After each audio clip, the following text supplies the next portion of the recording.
Good afternoon, morning, I don't know, wherever you're watching. It's Weather Impact Live, and you know what?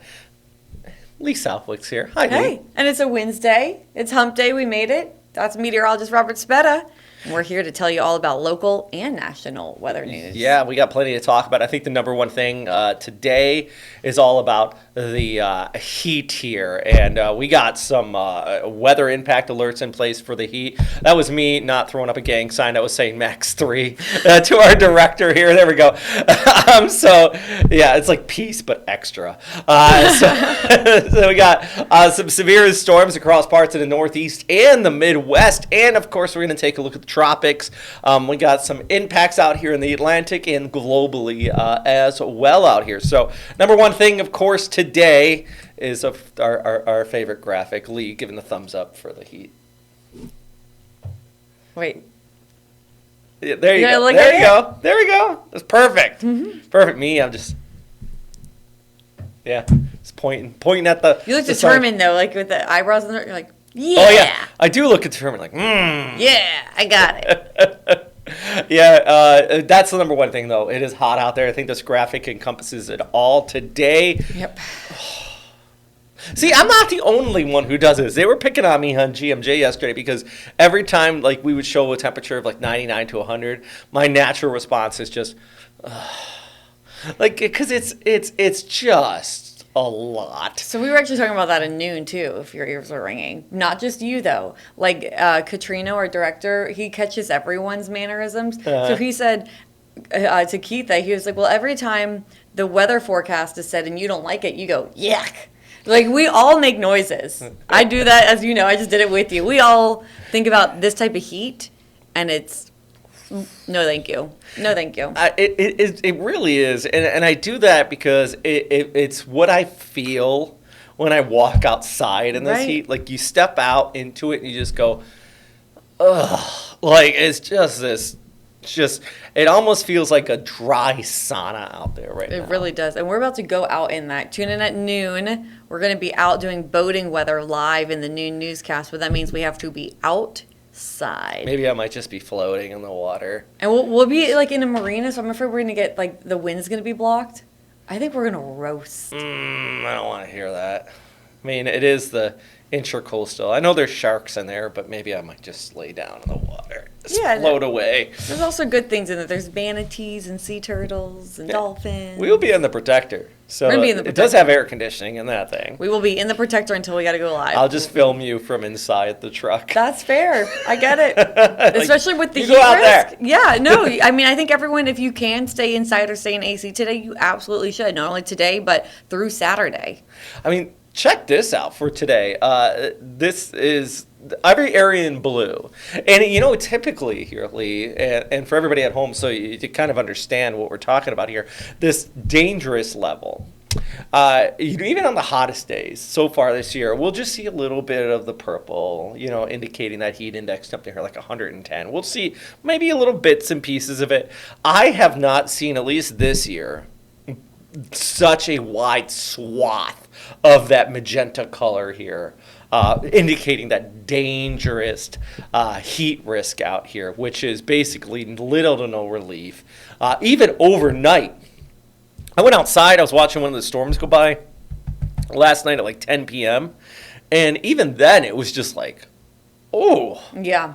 Oh my goodness. Like, completely agree. Now, with this graphic, too, so everything we're showing you is from the National Weather Service, and we're showing you models when it represents. We don't have an extreme heat warning in effect. You see that they're in the purple. So that's not, we actually do not have that in effect. But what we are trying to tell you, and what that model is trying to tell you, is that the heat is extreme. It's probably more of a difference between a feels like temperature of 108, which is red and dangerous, and we get the heat advisories, and that's why we are all under a heat advisory, versus the purple, which could be 110 to perhaps up to 112. The extreme heat warning goes into effect with the feels like temperature of 112.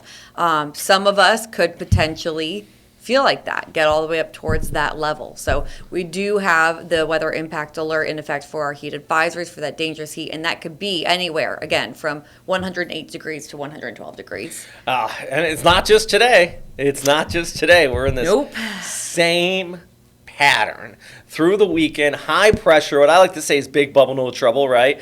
But it may suppress clouds, it may suppress It's creating a different type of trouble. Yes, that's the thing. It's going to create days of hotness out here. Friday and Saturday. Oof. It's a reflex. I can't help it. 111. I mean, we're going to be in the heat. And this is the type of stuff where it's hot, and I know it's Florida, and I hear you. But come on. Like, no one's outside running around frolicking in a meadow in this. This is, and I know if you're used to it, but this is hot. That's the thing. I think, like, we are used to it being hot, but none of us are used to it being this hot and for a long period of time, for several days. And so, especially at night too, I think if people have to be outside, obviously during the day, working outside, awful to be out there doing physical labor.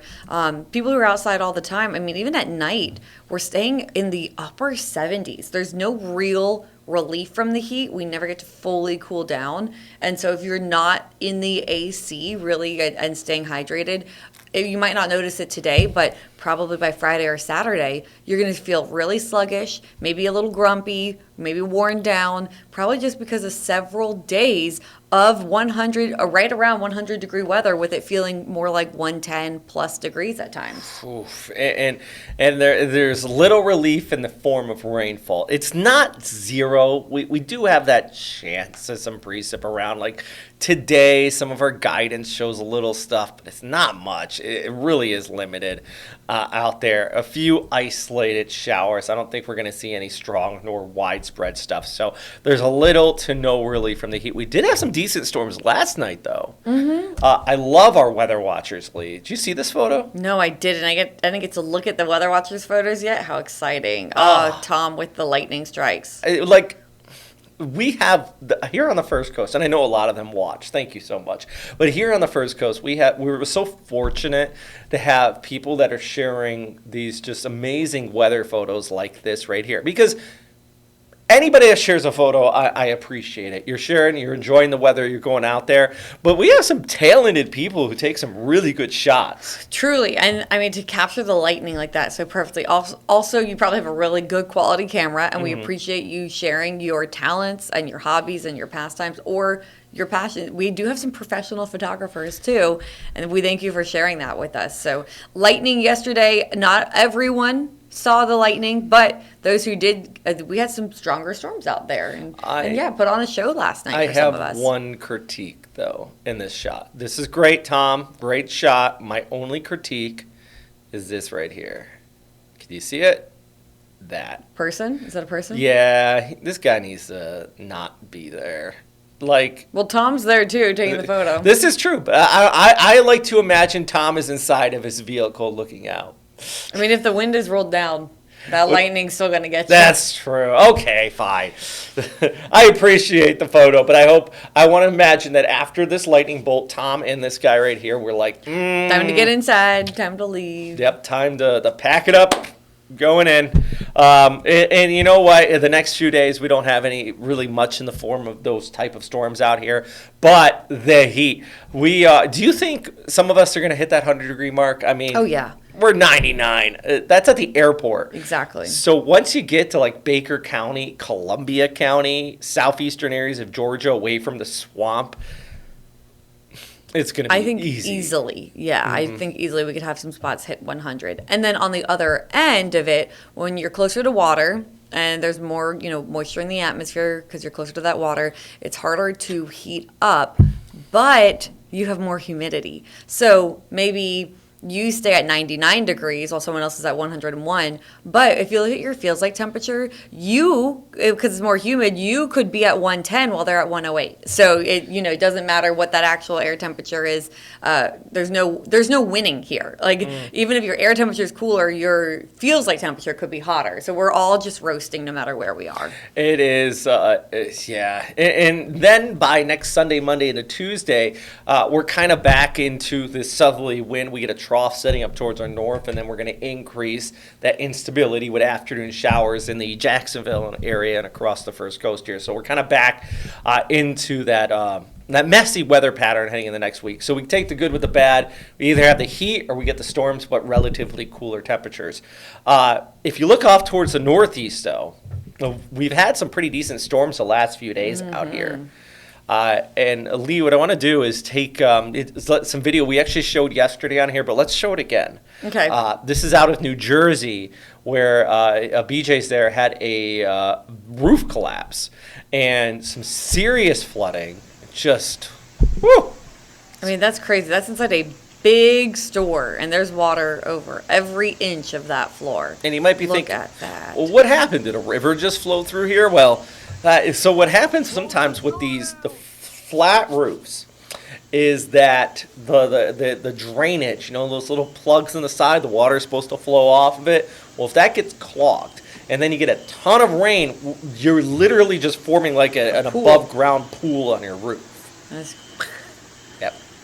It's not. Water's heavy. You ever carry just like a couple gallons of water? Water is so heavy. Water. How do you say it? Water. I'm trying my best to say it with a T instead of a D. Water. Not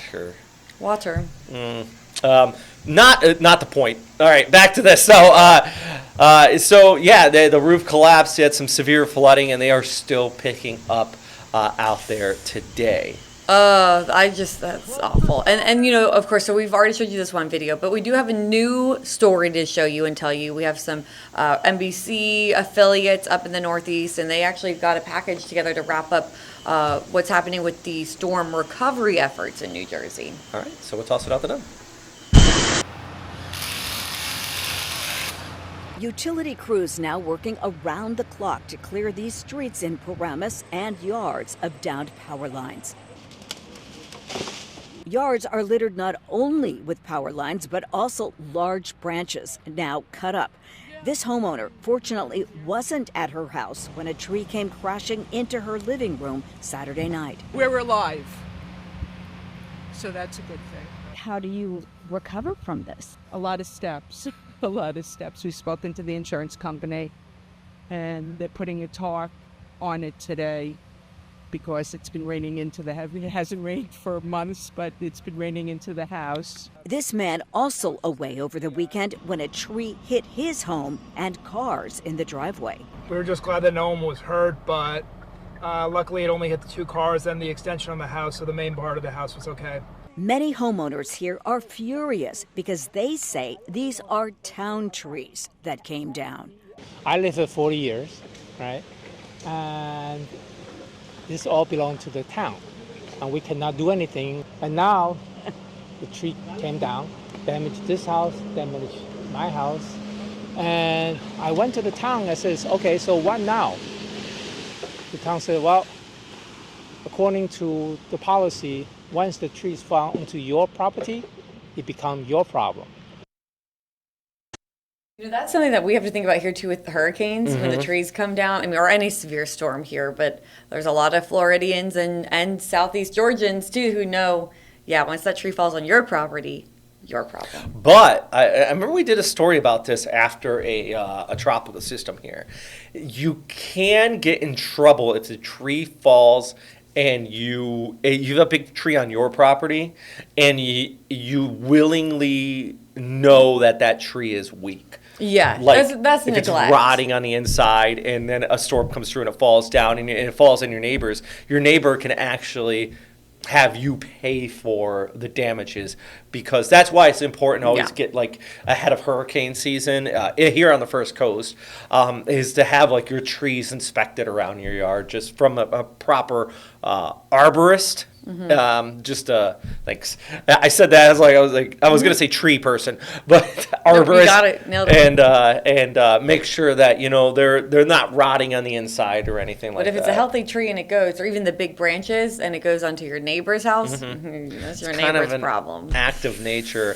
At the same time, if you're a neighbor and the tree branches are over top your roof, if it's over top of your property, you have all rights to chip that off, know. Yeah, absolutely. Yeah. On the other side, we had some pretty rough weather across Minnesota here. What was it? Detroit, Falls, Minnesota, right? Detroit Lake? Detroit Lakes. Yeah, Excuse Detroit me. Lakes. Pardon me. I'm sorry. I'm wrong. Look at that. Wow. 115 mile per hour winds. EF2 damage, and several people were injured. Look from at those this. docks out in the water. Wow. Oh man, like that's, we see a lot of tornado damage from inland spots. We got Tornado Alley. You even have what is referred to as Dixie Alley with Alabama, Mississippi, Tennessee, Louisiana, even the Florida Panhandle and parts of Georgia.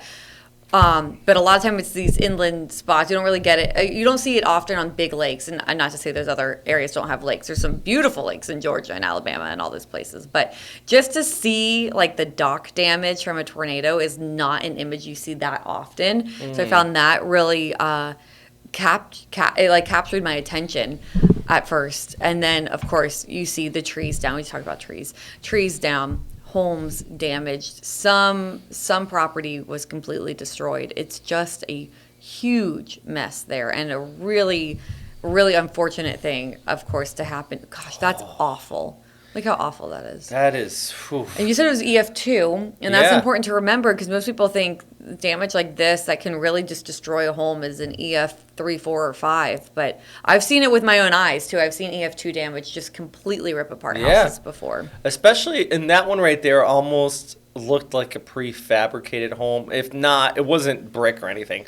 Those can go quick. And the other thing is, like, especially with tornado damage and hurricane damage for that matter, all you need is one little weak spot. So right here, obviously the winds were probably like coming in from the right side of the screen, but once you get that wind in there, if it just exposes and it'll blow the whole thing out. So all you need is one little weak spot for that wind to get in, and a tornado EF0, EF1, EF2 is going to cause damage. It's also pretty remarkable, and you can see not only how a tornado, those little mesovortices work here, but also just how the different building codes, how some of these homes here almost look unscathed, and right next to them, just serious damage. Oof. There's still a lot of research to be done on tornadoes and just how they kind of interact and work and everything. Power crew guys are working, tell you that. Oh yeah. Give them a little love. I always feel for these guys after these storms. Like, I know it's their job, but oof. And everybody's just like, can you hurry up, please? And like, and then those power crews too that restore power after big events like this, they'll come in from out of state. They'll come in from other places to help too, and we always appreciate their help when they come to the First Coast. We've seen that after our hurricanes. Even when we were covering the snow event, we were up in Waycross, and we were seeing power crews come in ahead of time from other states just to prepare to help us get our power grids back up. So. Lots of cleanup. Wow, that is a massive tree to get that off your roof. That's just... Thankfully, it doesn't look like, from this image, that the roof was punctured. I'm sure there's still a good bit of damage. Yeah, I'm sure they're going to have to replace the roof, but that's a beautiful gazebo, though. Oof. That is a beautiful It is a beautiful gazebo. That looks undamaged there. Oh my goodness, that's pretty rough stuff there. And remember, this was across Minnesota. Same line of storms moved over towards the Dakotas as well. And this is kind of that severe weather pattern as we get into through the month of July. Severe weather season starts down south and it slowly works its way towards the north. So we're seeing more of those severe thunderstorms across the Dakotas here. Speaking of, it's the middle of summer though. Let's come back to our graphics. Let's switch it up and talk the little tropics. Okay. Because today, there's nothing out there, nothing in the long range outlook in the next 7 days in the Atlantic. Hooray. Yeah, that's good. We do have a lot of dry air, our solid Saharan dust across the state of Florida, including the First Coast. This suppresses tropical cyclone activity. Just dry air blocks out the sun, it infiltrates any convective stuff, it falls it apart. But since you haven't seen some of our Weather Watcher photos, yeah, let me see some. Brenda sent in this image of the sunrise. Beautiful. That was this morning? Yeah, that was this morning. Wow, that's I love awesome. how she used the sailor memorial there. Yeah, that's really nice. That's really lovely. You can see kind of the dusty sky and that orange out there too with the sun rising and the dust. And like, it does make for a beautiful sunrise and sunset, but I think it also kind of mutes the sun a little bit. Almost puts it like in a filter. Mm-hmm. So like, you don't look directly at the sun, but you almost can. You know what I'm also wondering though too? Sorry to interrupt. Go ahead. we had smoke in downtown Jacksonville today. So that could be a little bit of dust, maybe a little bit of smoke. So hazy, maybe a mix of dust and some smoky air particles out there too. It smelled like smoke this morning coming into work for both of us, a couple of hours apart. Smelled the smoke outside of our First Coast news station because we do have some fires west of here. So yeah, I think that does. I think we have the dust out there, and then maybe if she took this photo in downtown Jacksonville, maybe a little bit of smoke too. I'm trying to see if I can find some of these fires. I wonder if this is updated. No, I'm going to come that's off not. of this. Yeah, because the fire is like in Baker County, it looks like. So I'll update that. And we'll definitely have it on the show a little bit later on today if you want to check that out. But yeah, some of you may have smelled some of that smoke out there. We got a couple fires. Yeah, two going fires. on. Two Yeah. fires. So, and you know, we're going to be dry for the next several days too. So that's something that we're going to have to unfortunately continue to watch those fires and the fire weather as we stay hot and on the drier side of things before higher rain chances come back by around Sunday. All right, so Back to tropics. back to the tropics. You know, we're talking about the Atlantic being calm. I do want to do a quick checkup back on our super typhoon. Now back to 145. That's back to Cat 5. Back, or is it strong Cat 4? 145. It's a super That's typhoon. 4. That would be equivalent to That's- 4. I think 5 is 157 Yeah, or it's- 9 or something like that. 919 millibars. Beast. Absolute beast of a storm. We're starting to see a little dry air. I've been seeing videos, by the way, out of Rhoda man. of the recovery. And Okay. oh my goodness, it is a miracle. This thing hit that island, part of the United States, the island of Rhoda, just north of Guam, as a Cat 5. They had wind warnings of up to 150 miles per hour. And cement buildings just leveled. Gosh, that's awful. It's astounding they had no deaths there. It's Wow. astounding. Like, just wow. Thank goodness. Thank goodness. Well, Also, by the way, I looked it up, and I'm proud of myself. I got it. It's 157 for all Cat right, 5. all right. I feel disappointed in myself. I did No. not get it. Do not. So, you know what? It's kind of interesting, and I just noticed this, and this is just a graphical / data error. So if anybody's paying attention, okay, they are the same. This one says super typhoon. This one says violent typhoon. You know what the good difference is catch. there?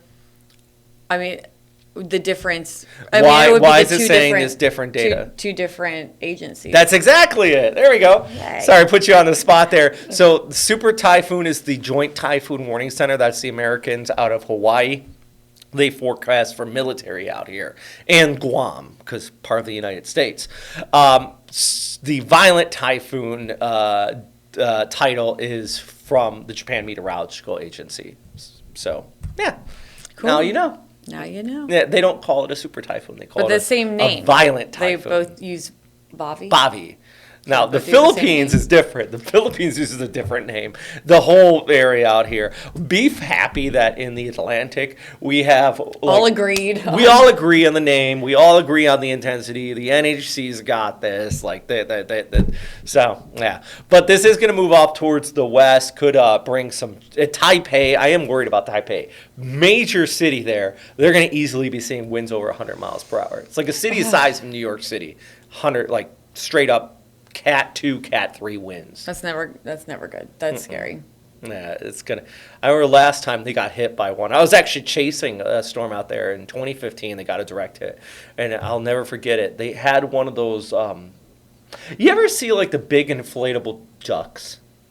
Okay, they had one. They didn't like deflate it ahead of the storm, and this thing was just. That duck flew? Look it up on YouTube. It's like the thing's just bouncing down the middle of the highway. Oh my god. It was just this massive, like 2-story tall duck. Holy cow. And it was like, okay, That's gonna cause damage on its own. yeah. This was like, who left the puddle ducky out here? You know, Yeah, like, who didn't think to deflate that duck? well, let's hope that doesn't happen. It's been a minute since last time they got hit directly, but and then just massive wind field impacts there in the Philippines with the inflow behind it, and of course, Rhoda is still recovering as it got hit directly by a Cat 5, which.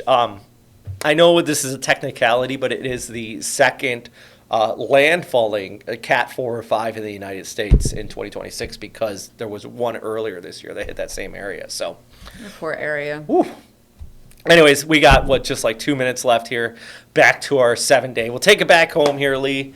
Yeah. And Weather impact alerts each afternoon and evening. I believe our timing is 11 a.m. to 7 p.m. That's when we have that dangerous heat out there. It feels like temperatures up to, either side of 110 degrees. Your actual air temperatures you can see there, upper 90s, some spots in the low hundreds. Rain chances are lower over the next couple of days. Saturday we'll have some more later day showers and storms, and then higher rain chances build back in Sunday into early next week with more rain and more cloud cover. Temperatures start to drop. And so normally this time of year, our high is 92 degrees. So we will be hotter than normal. Again, I know a lot of you saying it's July. We expect it to be hot. This is hotter than normal. This is dangerous heat. It's dangerous to our bodies.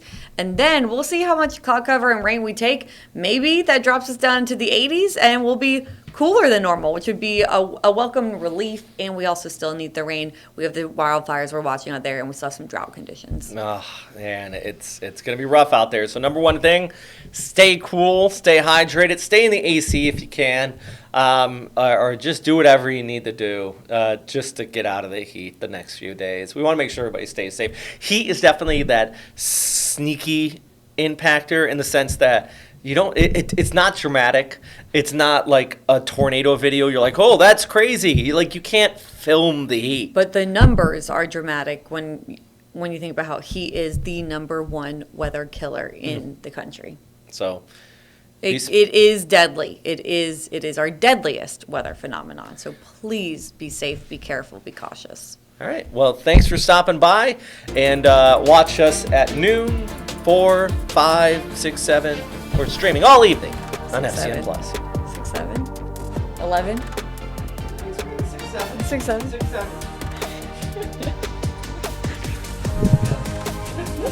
7.